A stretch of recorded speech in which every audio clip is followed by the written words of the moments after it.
Ben here. We're still on the lake. Hey, so this painting is first of the landscape, and it's done with Jordy's kit. So you can go back and reference those in there. Here's a mid-range watercolor paper. It's not arches. It seems to work pretty good for the shapes. And this is a real simple landscape. Keeping in mind, everything in the background of this is going to be muted or diffused. So when you start playing around with perspective and distance estimation, depth perception, that kind of thing, everything in the background is going to be lighter with an absence of detail. It'll be a little bit blurrier. So I grabbed some Payne's gray in there and a little bit of blue. I wanted to darken that bottom line up there where the trees come down into the base. And I'm just messing around here, not doing anything particularly. And there's a darker mixture of paints. By that, doesn't get to go across the lake. So you can see I've got him pointed kind of right up there towards the left-hand side of the paper. And just to get a little bit of layout thing in there. I wouldn't want to put him in the middle. He is obviously the focal point.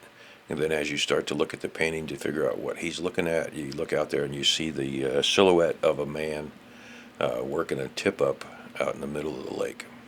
But I placed him off slightly to the left, in the left portion of that. If you put him in the center, it kind of wrecks the whole perspective or focus of the painting.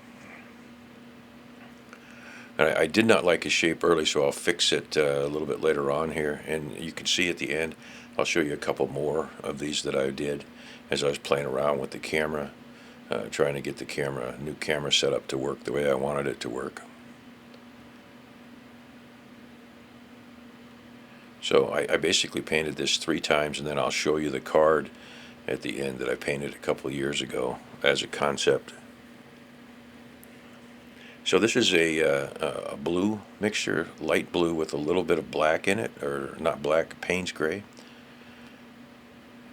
And I just keep adding to it and trying to keep the shadow more to the left side, so it would be darker on the left side.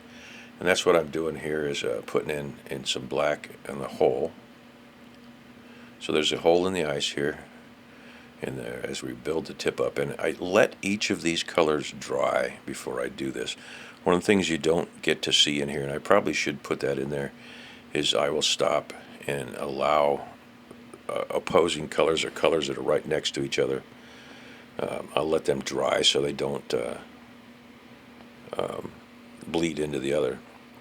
So that's a dark mixture of Payne's gray, taking the spring part of the pole, and I'm not going to paint the flag until that dries. But one thing you don't see is I do stop in the middle and let a lot of this dry. There would be the shadow of the dog, basically, and snowflakes on the dog, and you almost lose him if you overdo it.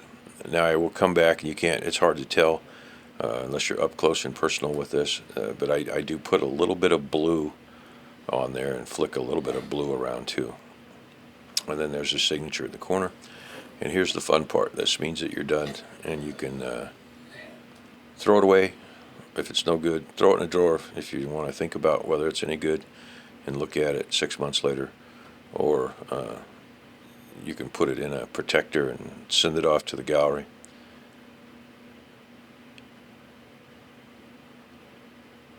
And when you're doing that tape, if you would put it against your leg or against your wool shirt or something, it takes a lot of the sticky out of it. You can't leave this stuff for a couple days because it will stick together.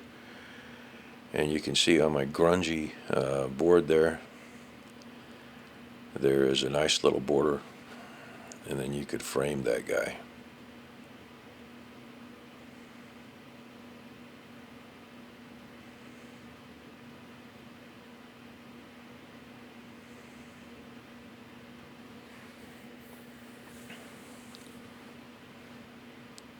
So there he is, and here's another one that I did when I was playing with the camera filming. And here's a third one with just a little bit of perspective. You notice that each one of them comes out a little bit differently.